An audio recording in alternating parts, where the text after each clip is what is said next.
Namaskar friends, this is NJ, host on this channel. In this video, we are going to have our discussion on the upcoming new moon, which is going to be happening on 12th of April.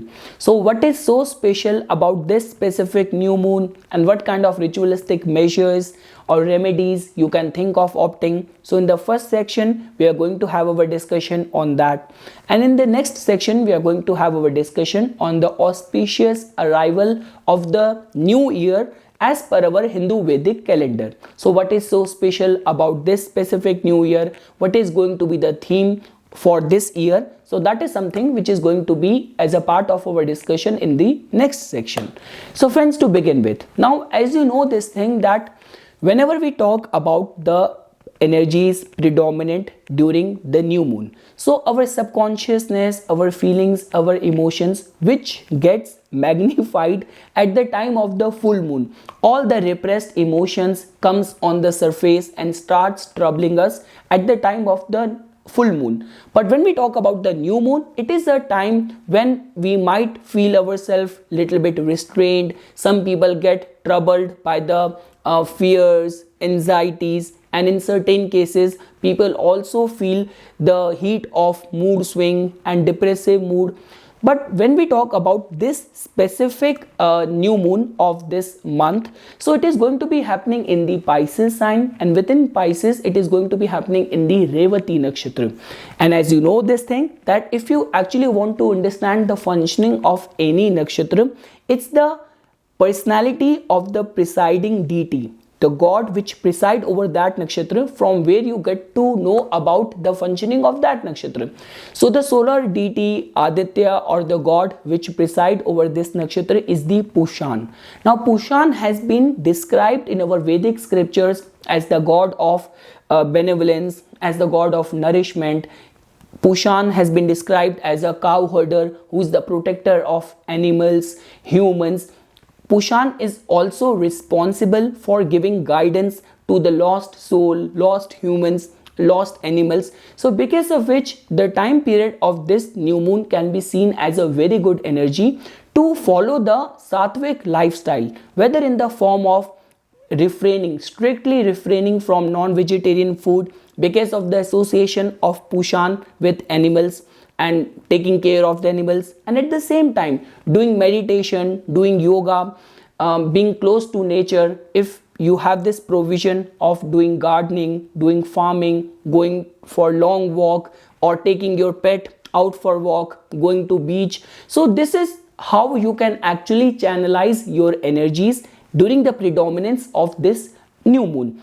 And at the same time, because this new moon is going to be happening on Monday, basis your location, in majority of the portions it is going to be happening in the Monday only, so making it a Somvati Amavasya. So because of which even the worship of Lord Shiva can be seen as a very right way of channelizing the vibrations or energies of this new moon. So I would strictly recommend that try to keep yourself aligned with nature, doing yoga, doing meditation, and refraining yourself from any of the tamasic, whether tamasic food or whether it's the tamasic engagement activities.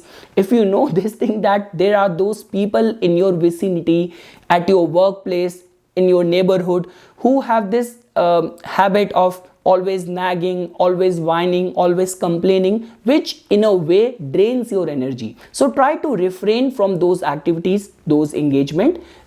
You know, it's like channeling your energies to divine, or making a connection with the nature can actually give you good guidance, because I have already explained this thing that Pushan has been mentioned as a deity, as a god which holds the power, which holds the potential to show guidance to all the lost soul, lost humans. So because of which, if you have actually wandered from your path, you feel yourself lost in past few weeks or months, you're not able to find the guidance. So during this time period, when Jupiter is already in a strengthened state, Sun is soon going to go to its exaltation, so wisdom can dawn upon you, and you might be able to, by doing self-introspection, you might be able to find the right answers to all of your ongoing turmoils.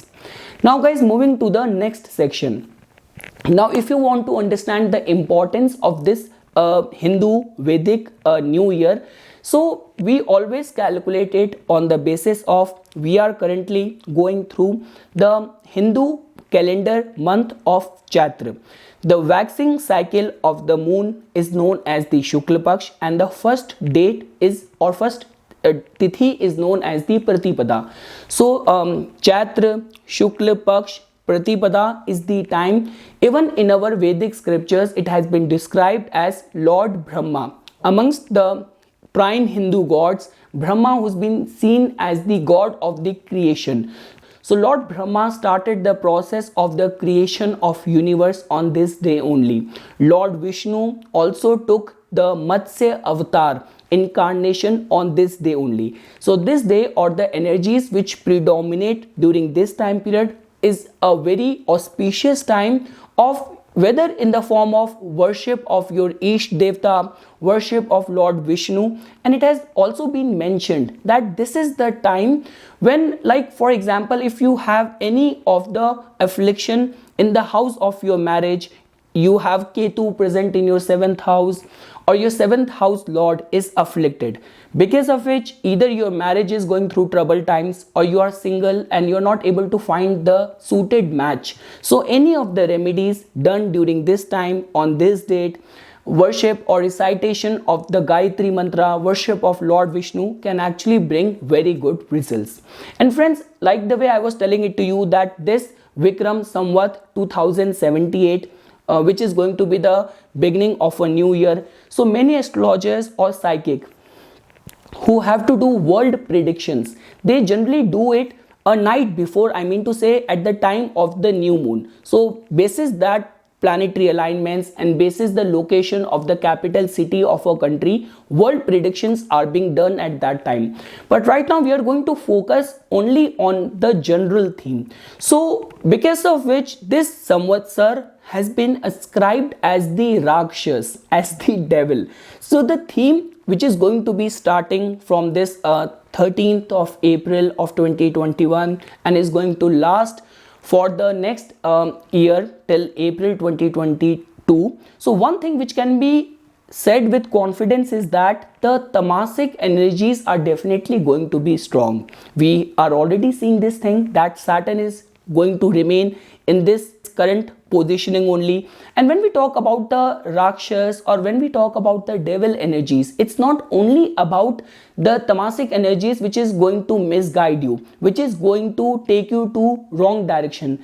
This is the time period when definitely there is going to be the misguiding energies which are going to be very strengthened. So your faith in divinity, your faith in righteousness is definitely going to be brought upon the pedestal, which is definitely going to be tested. And in a way, if you want to understand the general theme, so one thing which I want to tell over here as a part of the theme of this year is that because of a strengthened Saturn over here and Jupiter's movement in the Aquarius sign, all what you need to do is that because of strengthened Saturn during this year, doing voluntary work, unconditional service is definitely going to be the only way of tackling up the energies of this Samvatsar, which I wanted to tell you as a part of the theme of this new year for everyone. So this is something, friends, which I wanted to say as a part of my inputs for this upcoming new moon and the new Hindu Vedic New Year. For further more updates and notifications on the divine science of astrology, please subscribe to my YouTube channel and like my Facebook page. Thank you.